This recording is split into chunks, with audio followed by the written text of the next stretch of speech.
एक समय की बात है। चमकौली नामक गांव में अक्सर अजीबोगरीब घटनाएं हुआ करती थीं। गांव वालों का मानना था कि उनका चमकौली गांव शापित है। जब भी कोई गांव वाला गांव के जंगल में जाता तो वो जिंदा नहीं बचता।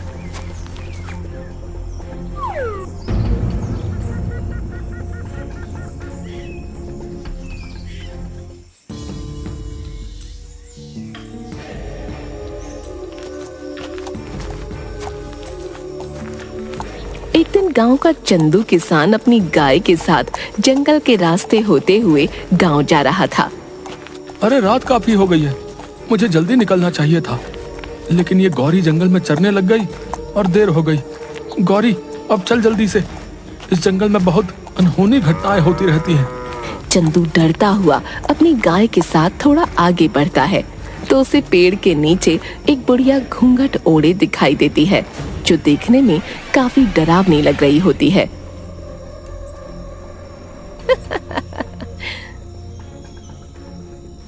ओह, अच्छा तो तुम आ ही गए। अच्छा हुआ कोई तो इस जंगल में आया। बहुत दिन हो गए किसी इंसान का खून नहीं पिया। आज तो मजा आ जाएगा, शिकार खुद चल कर आया है। कौन हो तुम? हमें जाने दो, हमको अपने गांव जाना है। ये सब सुनकर चंदू बहुत डर जाता है और वहां से अपनी गाय के साथ भागने लगता है।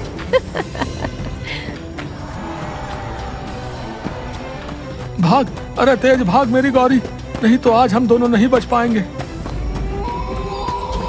तभी वो घूंघट वाली बुढ़िया उसके सामने आ जाती है।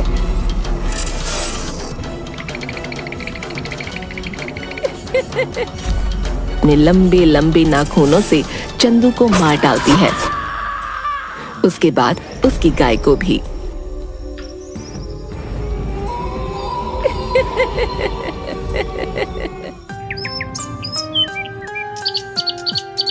अगली सुबह ये खबर गांव वालों को पता चलती है।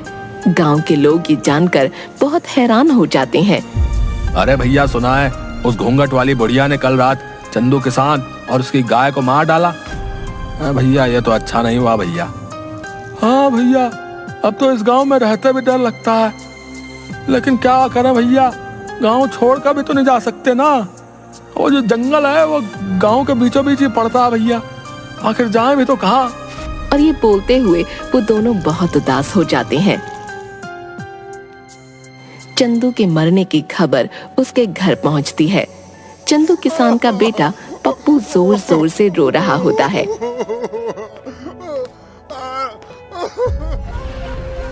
अरे अरे, अब बस भी कर दे रोना तू। तेरा बाप तो तुझे छोड़कर चलता बना मेरे ऊपर। आखिर मैं कहाँ से खिलाऊंगी तुझे रोटी? मेरा तो खुद एक बेटा है और तेरे बाबा जो आज तक एक पैसा भी नहीं जोड़ पाए छोड़ गए तुझे मेरे ऊपर। नहीं नहीं, अब मैं तुझे अपने पास नहीं रख सकती। हाँ, निकल जाए यहाँ से। अरे हाँ माँ, निकालो इसे यहाँ से। पिताजी का सबसे लाडला बना फिरता था, अब आएगा मजा। अरे नहीं नहीं माँ, ऐसा मत कीजिए, मैं आखिर कहाँ जाऊंगा माँ? ऐसा मत कीजिए माँ, पिताजी के बाद अब आप ही मेरा सहारा है माँ। अरे वो सब मैं कुछ नहीं जानती, समझा? तुझे इस घर से जाना ही होगा, जा यहाँ से। जिसके बाद पप्पू वहां से बड़े उदास मन से चल देता है।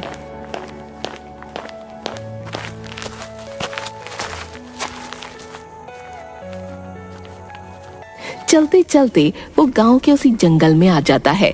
जैसे ही पप्पू अंदर जंगल में जाता है, उसे डरावनी आवाजें सुनाई देने लगती हैं। वो बहुत डर जाता है। अरे अरे, ये कैसी अजीब सी आवाज है, मुझे तो बहुत डर लग रहा है। हे भगवान, इस गांव से बाहर जाने का एक यही रास्ता है जो जंगल से होकर गुजरता है। हे भगवान, मेरी सहायता कीजिए, अभी तो मुझे बहुत भूख भी लगी है। हाँ। और जिस ओर से डरावनी आवाजें आ रही होती हैं, उस ओर चल देता है। तभी वो देखता है कि वहीं पेड़ के नीचे घूंघट में एक बुढ़िया बैठी है।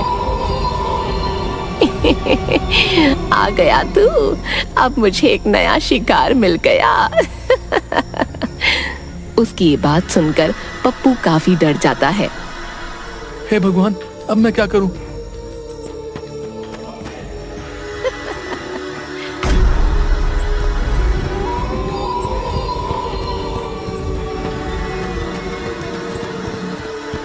तभी भागते भागते पप्पू एक गड्ढे में गिर जाता है।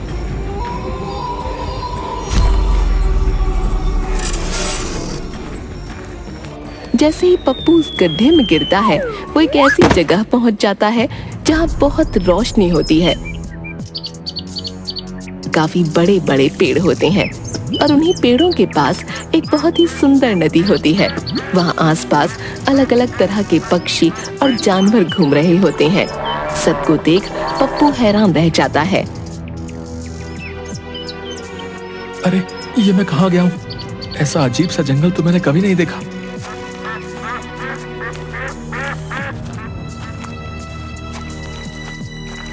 तभी वो थोड़ी दूर चलता है कि उस जंगल में गांव के वो लोग जो मर गए थे पेड़ से बंधे थे और साथ में पप्पू के बाबा भी थे।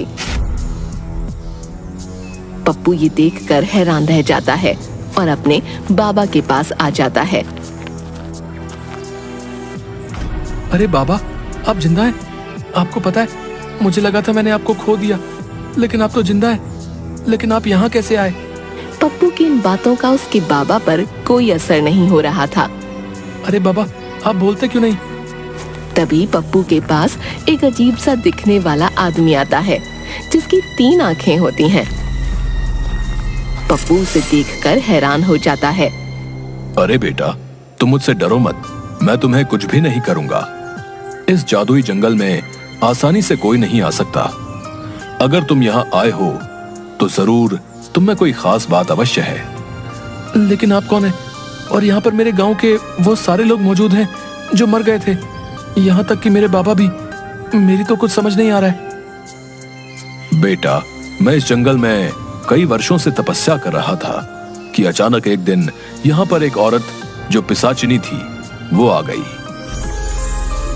कई वर्षों की तपस्या के बाद मुझे एक मंत्र मिला जिससे मैं सबसे शक्तिशाली हो सकता था और हमेशा के लिए अमर भी।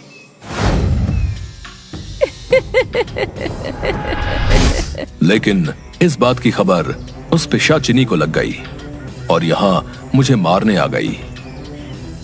मैं पिशाचिनी हूँ। मुझे पता चल गया है कि तेरे पास वो जादुई मंत्र है। मुझे वो जादुई मंत्र बता, मैं इस दुनिया में अमर होना चाहती हूँ। उस समय अगर मैं पिशाचिनी को जादुई मंत्र नहीं बताता तो वो मुझे मार डालती, इसलिए मैंने उसे वो जादुई मंत्र बता दिया। लेकिन क्योंकि वो एक पिशाचिनी औरत थी, इसलिए उसे अमर होने के लिए उस जादुई मंत्र के साथ साथ कुछ लोगों के खून की भी जरूरत थी, जिनका खून पीकर वो अमर हो सकती थी। तब से ही पिशाचिनी अपना भेष बदलकर अलग अलग गांव में जाती है और लोगों को मारकर उन्हें यहाँ इस जंगल में ले आती है और उनका सारा खून पी जाती है।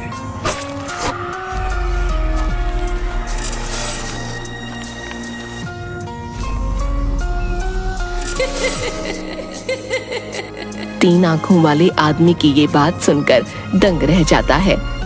तो क्या अब मेरे बाबा और मेरे गांव के सभी लोग कभी जिंदा नहीं हो पाएंगे? बेटा, जिंदा हो सकते हैं, लेकिन इसके लिए तुम्हें एक कठिन राह से गुजरना होगा। वो घूंघट वाली औरत ही पिशाचिनी है जो तुम्हारे गांव के लोगों को मारा करती है। अब बस उसे कुछ ही लोगों के खून की जरूरत है, जिसके बाद वो उस जादुई मंत्र से अमर हो जाएगी। अगर ऐसा हुआ तो तुम कभी भी अपने पिता और बाकी गांव वालों को कभी जिंदा नहीं कर पाओगे। सिर्फ एक ही रास्ता है जो उस घूंघट वाली पिशाचिनी को अमर होने से रोक सकता है, लेकिन राह बहुत कठिन है। मुझे वो राह बताएं। मैं अपने बाबा और गांव वालों को फिर से जिंदा करना चाहता हूँ। बताएं मुझे क्या करना होगा। तभी वो 3 आंख वाला आदमी पप्पू को एक जल का लोटा देता है। पप्पू, इस सिद्ध जल के कलश को लेकर तुम्हें उस पिशाचिनी के पास जंगल में जाना होगा और जिस वृक्ष के नीचे वो अपने शिकार का इंतजार करती है, उसी वृक्ष के ऊपर एक उल्लू निवास करता है। उसी उल्लू में उस पिशाचिनी के प्राण हैं।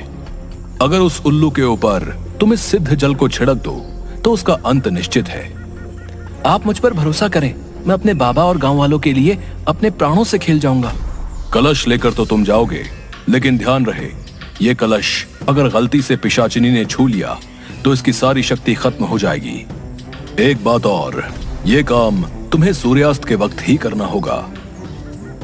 अगर उस पहर से पहले तुम काम न कर पाए तो रात होते ही उल्लू वहां से उड़ जाएगा। उसके बाद उसका पता लगा पाना बहुत मुश्किल होगा। आपकी कही सब बातों का मैं ध्यान रखूंगा। अब आप मुझे आज्ञा दें। तुम अपने कार्य में कामयाब होकर लौटो। सभी का आशीर्वाद तुम्हारे साथ है।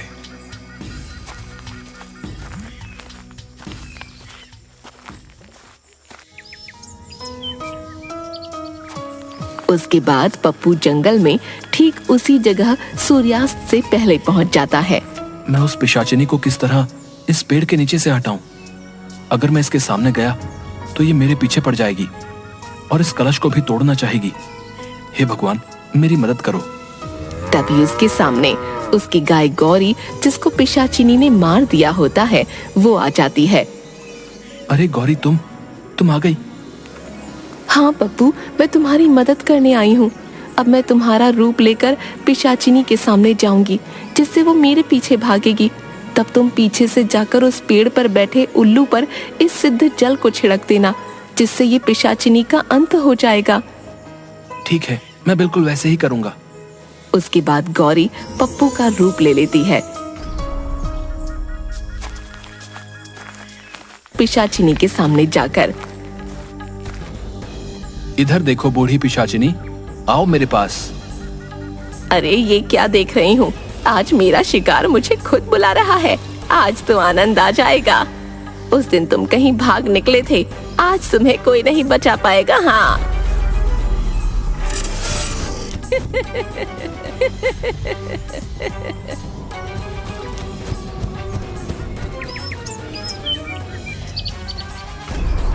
सूर्यास्त होने ही वाला है। यही वक्त है जब मुझे उस उल्लू पर जल छिड़ककर इस पिशाचिनी का अंत करना होगा। पप्पू झट से उस पेड़ पर चढ़ जाता है और देखता है कि एक बहुत भयानक सा उल्लू पेड़ की डाल पर बैठा हुआ है। पप्पू कलश से जल उस पर छिड़क देता है, जिससे उल्लू जलकर खाक हो जाता है। और वहीं दूसरी ओर पिशाचिनी गौरी के पीछे भागते हुए जलने लगती है। अरे ये क्या हो रहा है? मेरा शरीर कैसे जल रहा है? धोखा, मेरे साथ धोखा हुआ है। नहीं, किसी को नहीं छोड़ूंगी। बचाओ।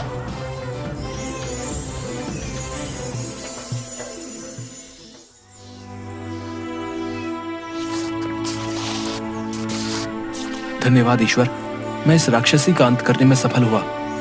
उसके खत्म होते ही पप्पू के बाबा और सभी गांव वाले उस 3 आंख वाले आदमी के साथ वहां आते हैं, जिन्हें देखकर पप्पू बहुत खुश हो जाता है। अरे बाबा, आप जिंदा हो गए। मेरे प्यारे बाबा, देखो मैं आपको अपने पास फिर से ले आया। हाँ मेरे बच्चे, देख मैं तेरे पास आ गया हूँ। वाह पप्पू, तुम सच में बहुत बहादुर और साहसी हो। तुमने उस पिशाचिनी घूंघट वाली बुढ़िया को हमेशा के लिए मुक्त कर दिया है। अब वो बहुत दूर जा चुकी है। अब तुम्हारा गांव शापित नहीं रहा बेटा। अब किसी भी गांव वाले की मौत नहीं होगी, और ये सब तुम्हारे ही कारण हो पाया है। ये सुनकर वापस जिंदा हुए सारे गांव वाले भी पप्पू का धन्यवाद करने लगते हैं। मुझे माफ कर दो पप्पू, मैंने तुम्हारे साथ बहुत गलत व्यवहार किया। मेरे मन में आपके लिए कोई कड़वाहट नहीं है माँ। देखो पिताजी अब हमारे साथ हैं। हम सब अब साथ रहेंगे। अरे वाह बेटा, तुमने जो हमारे लिए किया वो कोई नहीं कर सकता था। तुम वाकई ही हमारे गांव के नायाब हीरे हो। हाँ, हम तो तुम्हें पाकर धन्य हो गए बेटा।